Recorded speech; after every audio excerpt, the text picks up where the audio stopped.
Praise the Lord. കർത്താവിൻ്റെ ധന്യ തിരുനാമം വാഴ്ത്തപ്പെടുമാറാകട്ടെ. ഞാൻ ക്രിസ്തുവിൽ സ്നേഹിക്കുന്ന എല്ലാ ദൈവമക്കൾക്കും 8-ാം മാസത്തിൻ്റെ 3-ാമത്തെ പ്രഭാത വന്ദനം കൂടെ അറിയിക്കുന്നു. ലോകമെമ്പാടുമായിരുന്നു കൊണ്ട് ഈ പ്രഭാതവും ഈ വചന സന്ദേശം ശ്രവിക്കുന്ന എല്ലാ ദൈവദാസന്മാർക്കും ദൈവദാസിമാർക്കും വാത്സല്യ കുഞ്ഞുങ്ങൾക്കും എൻ്റെ ഹൃദയത്തിൻ്റെ ആഴമേറിയ സ്നേഹത്തെയും വന്ദനത്തെയും നന്ദിയും ഒപ്പം പ്രാർത്ഥനയും അറിയിക്കുന്നു. പ്രാർത്ഥനയോടുകൂടെ ഈ പ്രഭാതവും വചന സന്ദേശത്തിലേക്ക് നമുക്ക് പ്രവേശിക്കാം. 132-ാം സങ്കീർത്തനക്കാരൻ പാടുന്നു, ഞാൻ യഹോവയ്ക്ക് ഒരു സ്ഥലം, യാക്കോബിൻ്റെ വല്ലഭനൊരു നിവാസം കണ്ടെത്തും വരെ. വ്യക്തിപരമായ ജീവിതത്തിൽ കഷ്ടനഷ്ടങ്ങളും പ്രതിസന്ധികളും വരുമ്പോൾ കരഞ്ഞ് പ്രാർത്ഥിക്കുന്നവരും ഉപവസിക്കുന്നവരും വളരെയുണ്ട്. തങ്ങളുടെ സ്ഥിതിക്ക് മാറ്റം വന്നവർ പോലും ദൈവസഭയെക്കുറിച്ചും ആലയത്തിൻ്റെ ശോചനീയമായ അവസ്ഥയെക്കുറിച്ചും ദുഃഖിക്കുന്നവർ വളരെ കുറവാണ്. ഒരു കാലഘട്ടത്തിൽ ആലയത്തിൽ വന്ന് കരഞ്ഞ് പ്രാർത്ഥിച്ച് ആരാധിച്ച അനേകർ പിന്നെ അവൻ സഭയെക്കുറിച്ചോ അവൻ ആലയത്തിൻ്റെ ശോചനീയമായ അവസ്ഥകളെക്കുറിച്ചോ ഒരു സഹതാപവും അവർക്കില്ല. എന്നാൽ വേദപുസ്തകത്തിൽ പേര് പറയപ്പെട്ടിരിക്കുന്ന പല വിശുദ്ധന്മാരും തങ്ങളുടെ സ്ഥിതിയേക്കാൾ ദൈവത്തിൻ്റെ ആലയത്തെക്കുറിച്ചും ആരാധനയെക്കുറിച്ചും വളരെ കരുതലുള്ളവർ ആയിരുന്നു. അതിൻ്റെ നന്മയ്ക്കായി ആത്മാർത്ഥമായി പരിശ്രമിക്കുന്നവരുമായിരുന്നു. പലരും ആലയത്തിൻ്റെ സ്ഥിതിക്ക് മാറ്റം വരുവാൻ ഉപവസിച്ച് പ്രാർത്ഥിച്ചിട്ടുണ്ട്. എസ്രാ ശാസ്ത്രി പ്രധാനമായും ഉപവസിച്ചതും പ്രാർത്ഥിച്ചതും പ്രയത്നിച്ചതും ആലയത്തിൻ്റെ പുനഃസ്ഥാപനത്തിന് വേണ്ടി ആയിരുന്നു. മാന്യമായ ഉദ്യോഗം ഉണ്ടായിരുന്ന നെഹമ്യാവ് ഉപവസിച്ച് കരഞ്ഞ് പ്രാർത്ഥിച്ചതും തൻ്റെ ജോലിയിൽ നിന്നും 12 വർഷത്തോളം ശമ്പളമില്ലാതെ അവധിയെടുത്ത് അധ്വാനിച്ചതും യെരുശലേമിൻ്റെയും ദേവാലയത്തിൻ്റെയും പണികൾക്ക് വേണ്ടിയായിരുന്നു. ദാനിയേൽ ചാരത്തിൽ കിടന്നും ഉപവസിച്ചും പ്രാർത്ഥിച്ചത് ആലയത്തിൻ്റെയും യെരുശലേമിൻ്റെയും ശൂന്യാവസ്ഥ ഓർത്തിട്ടായിരുന്നു. നമ്മുടെ ഹാലേലൂയ അരുമനാഥനായ കർത്താവ് ചമ്മട്ടി എടുത്ത് ഒരേ ഒരു പ്രാവശ്യം മാത്രമാണ് ചാട്ടവാറെടുത്ത് എന്തിനു വേണ്ടി? അതും കള്ളന്മാരും കപടഭക്തന്മാരും ആലയം നശിപ്പിക്കുന്നത് കണ്ടപ്പോൾ അവരെ ആട്ടിപ്പായിക്കുവാൻ നമ്മുടെ കർത്താവ് ചമ്മട്ടി എടുക്കുവാനിടയായി, അല്ലെങ്കിൽ ചാട്ടവാറ് എടുക്കുവാനിടയായി. ആലയം തകർന്നു കിടക്കുമ്പോഴും സ്വന്തം ഭവനങ്ങൾ ഇരുനിലയായി പണിയുകയും തോട്ടങ്ങളും വാഹനങ്ങളും വാങ്ങിക്കൂട്ടുകയും ചെയ്യുന്നവരെ പ്രവാചകൻ ശക്തമായി വിമർശിച്ചിട്ടുണ്ട്. എന്നാൽ കുപ്പയിൽ നിന്നും ഉയർത്തിയ രാജസിംഹാസനത്തിൽ ഇരുത്തിയ ദൈവത്തിന് ഒരാലയം പണിയണം എന്നുള്ള അതിയായ ആഗ്രഹം ദാവീദിൻ്റെ ഹൃദയത്തിൽ ഉണ്ടായിരുന്നു. താൻ രാജാവാകുന്നതിന് മുമ്പ് സിംഹാസനത്തിൽ എത്തുന്നതിനും അനേക വർഷങ്ങൾക്ക് മുമ്പേ തന്നെ കഷ്ടതയിൽ കൂടെ കടന്നുപോയ സമയത്ത് തന്നെ അതിനുള്ള ഒരുക്കങ്ങൾ ചെയ്തു തുടങ്ങി. എന്നാൽ ദാവീദിന് ആലയം പണിയുവാൻ കഴിഞ്ഞില്ല. ദൈവം അവനെ അനുവദിച്ചില്ല. തനിക്ക് ഓരോ വിജയം ലഭിക്കുമ്പോഴും യഹോവയുടെ പെട്ടകത്തെക്കുറിച്ച് അന്വേഷിക്കുകയും അതിന് സ്ഥലം ഒരുക്കണമെന്ന് ആഗ്രഹിക്കുകയും ചെയ്തിരുന്നു ദാവീദ്. പെട്ടകത്തെക്കുറിച്ചും അതിൻ്റെ മഹത്വത്തെക്കുറിച്ചും നല്ല ബോധ്യം ഉൾക്കാഴ്ചയും ഉണ്ടായിരുന്നു ദാവീദിന്. കഴിഞ്ഞ കാലങ്ങളിൽ ഈ പെട്ടകം ചുമന്നിട്ടുള്ളവരും അതിനെ ബഹുമാനിച്ചിട്ടുള്ളവരെയും ദൈവം മാനിച്ചിട്ടുണ്ട്. ദൈവം ആഗ്രഹിക്കുന്ന വഴികളിലൂടെ സഞ്ചരിക്കുന്നവർക്ക് സ്വസ്ഥത ഉണ്ടാകും എന്നതിന് സംശയമില്ല. എന്നാൽ വചനം വിട്ട് ജീവിക്കുന്നവർക്ക് ഒരു വിധത്തിലുമുള്ള ആശ്വാസവും ഉണ്ടാകുകയുമില്ല. നാം ദൈവത്തിൻ്റെ ജനമായി തീരുമ്പോൾ നമ്മോട് കരുണ തോന്നുകയും നമുക്ക് വേണ്ടി സ്വസ്ഥതയും സമാധാനവും അവൻ ഒരുക്കുകയും ചെയ്യും ദൈവം. ഇസ്രായേൽ ജനത്തിൻ്റെ സ്വന്തമാണ് ഈ പെട്ടകം. ആമേൻ. എങ്കിൽ പോലും ആമേൻ ഹാലിലെ നിയമപ്രകാരമല്ലാതെ അതിനെ കൈകാര്യം ചെയ്തിട്ടുള്ള ആമേൻ എല്ലാവരും അതിനെ ബഹുമാനിക്കാത്തവരും പരാജയപ്പെടുകയും തകർന്നു പോവുകയും ചെയ്തിട്ടുണ്ട്.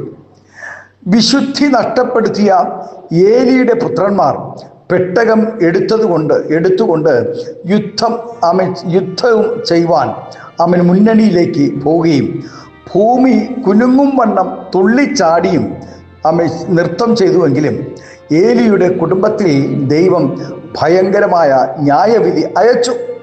ദൈവത്തിൻ്റെ പെട്ടകത്തെ ബലത്തിൻ്റെ പെട്ടകമെന്നും ഭക്തന്മാർ പറയുന്നു. വഴിയൊരുക്കുന്ന പെട്ടകമെന്നും സ്തോത്രം പറയുന്നു. കോട്ടകളെ തകർക്കുന്ന പെട്ടകമെന്നും പറയുന്നു. ദൂതറിയിക്കുന്ന പെട്ടകമെന്നും ഈ പെട്ടകത്തെ പറയുന്നു. ന്യായവിധി നടത്തുന്ന പെട്ടകം ആണ് ഈ പെട്ടകം. അനുഗ്രഹിക്കുന്ന പെട്ടകമാണ് ഈ പെട്ടകം. വിശുദ്ധിയില്ലാതെ ഈ പെട്ടകത്തിൽ തൊട്ടാൽ തകർക്കുന്ന പെട്ടകം കൂടെയാണ് ഈ പെട്ടകം. ഊശായിൽ കൂടെ അത് നമുക്ക് തിരിച്ചറിയുവാനിടയായി. ഈ സങ്കീർത്തനത്തിൻ്റെ 8-ാം വാക്യത്തിൽ പറയുന്നത് ഇങ്ങനെയാണ്: യഹോവേ, നീ നിന്റെ ബലത്തിൻ്റെ പെട്ടകവുമായി നിന്റെ വിശ്രാമ സ്ഥലത്തേക്ക് എഴുന്നള്ളണമേ. പ്രിയ ദൈവവേദിയിലെ ഇത് ബലത്തിൻ്റെ പെട്ടകം തന്നെയാണ്. തങ്ങൾ വിശ്രമിക്കേണ്ടതിന്, അല്ലെങ്കിൽ ദൈവത്തെ ആരാധിക്കുന്ന ദൈവമക്കൾ വിശ്രമിക്കേണ്ടതിന് ദൈവം എഴുന്നള്ളുക തന്നെ ചെയ്യും. അവിടുന്ന് തങ്ങളുടെ നടുവിലേക്ക് ഇറങ്ങി വരേണമേ എന്ന് സ്തോത്രം ആത്മാർത്ഥമായി സ്തോത്രം പ്രാർത്ഥിക്കുന്നു. നമ്മുടെ രക്ഷകനായ ദൈവം ഉറങ്ങുന്നില്ല, മയങ്ങുന്നില്ല. ഇസ്രായേലിൻ്റെ പരിപാലകൻ ഉറങ്ങുകയില്ല, മയങ്ങുകയില്ല. ഈ പെട്ടകത്തെ ബഹുമാനിച്ചവർ, ആലയത്തെ ബഹുമാനിച്ചവർ, ആലയത്തെ പണിതവർ, ആലയത്തിൻ്റെ അറ്റകുറ്റങ്ങൾ തീർത്തവർ ഒരിക്കലും ലജ്ജിച്ചു പോകുവാൻ ദൈവം അനുവദിച്ചിട്ടില്ല. ആകയാൽ പ്രിയ ദൈവവേദിയിലെ നമ്മുടെ ജീവിതത്തിലും ദൈവസന്നിധിയിൽ നാം വിശ്വസ്തയോടുകൂടെ വിശുദ്ധിയോടുകൂടെ നാം ദൈവത്തെ ആരാധിച്ചാൽ നിശ്ചയമായും സ്തോത്രം യഹോവ നമുക്ക് വേണ്ടി അത്ഭുതം ചെയ്യുവാനിടയാകും. സങ്കീർത്തനക്കാരൻ പാടിയത്: ഞാൻ യഹോവയ്ക്ക് ഒരു സ്ഥലം, യാക്കോബിൻ്റെ വല്ലഭന് ഒരു നിവാസം കണ്ടെത്തും. അതേ പ്രിയ ദൈവവേദിയിലെ ഇന്ന് പ്രഭാതം ദൈവത്തിൻ്റെ ആരാധന ആലയത്തിന് നീ കൊടുക്കുന്ന ബഹുമാനം അത് ദൈവസന്നിധിയിൽ അത് ഏറ്റവും പ്രസാദകരമായിരിക്കും. ആലയത്തെ സ്തോത്രം ഹല്ലേലൂയ ആമേൻ ശോചനീയമായ അവസ്ഥകൾ കണ്ടുകൊണ്ട് നീ മാളിക വീട് വെക്കുവാനോ ദാവീദ് പറയുന്നു: യഹോവയുടെ പെട്ടകം പുറംപറമ്പിൽ കിടക്കുമ്പോൾ ഞാൻ എങ്ങനെ മാളിക മുറിയിൽ, അല്ലെങ്കിൽ ഞാൻ എങ്ങനെ എൻ്റെ കിടക്കയിൽ മെത്തയിൽ ഞാൻ പോയി കിടക്കും? ഞാൻ സുഖസൗകര്യമായി ഞാൻ എങ്ങനെ കിടന്നുറങ്ങും? ദൈവത്തിൻ്റെ ആലയത്തെക്കുറിച്ചുള്ള എരിവ് ദാവീദിനെ സ്തോത്രം ഹല്ലിൽ ഭരിക്കുവാനിടയായി. വചനം പറയുന്നു: എൻ്റെ ആലയത്തെക്കുറിച്ചുള്ള എരിവ് എന്നെ തിന്നുകളഞ്ഞു. അത് സ്തോത്രം അതുകൊണ്ടാണ് കർത്താവ് ചാട്ടവാറെടുക്കുവാനിടയായത്. ചമ്മട്ടിയെടുത്ത് ഓരോ സ്തോത്രം ഹല്ലിലെ ഓരോരുത്തരെയും ഹാലേലിയ കള്ളന്മാരെയും കൊള്ളക്കാരെയും സ്തോത്രം ആലയത്തെ അശുദ്ധമാക്കിയവരെയൊക്കെ അടിച്ചോടിക്കുവാനിടയായത് ആലയത്തെക്കുറിച്ചുള്ള എരിവായിരുന്നു.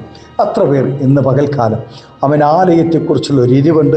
എൻ്റെ ആലയത്തിലെ ശൂന്യത സ്തോത്രം നാം ആരാധിക്കുന്ന ആലയത്തിനകത്ത് എന്തൊക്കെ ശൂന്യതയുണ്ടെന്ന് നിങ്ങൾ കണ്ടിട്ടുണ്ടോ?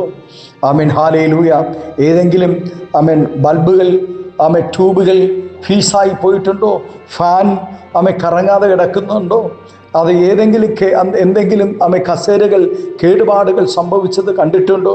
പ്രിയ ദൈവവേദിയിലെ ഇന്ന് പകൽ നിന്നോടുള്ള ദൈവിക വാണിംഗ ആലയത്തിൻ്റെ ശോചനീയമായ അവസ്ഥകളിൽ പരിഹരിച്ചുകൊണ്ട് ദൈവത്തെ ആരാധിച്ചാൽ, ദൈവസനയിൽ പ്രാർത്ഥിച്ചാൽ, ആലയത്തിൻ്റെ കുറവുകളെ തീർത്തുകൊണ്ട് ദൈവസനയിൽ ആരാധിക്കുവാൻ നീ തയ്യാറായാൽ നിശ്ചയമായും സ്വർഗം നിനക്ക് വേണ്ടി അത്ഭുതം ചെയ്യുവാനിടയാകും.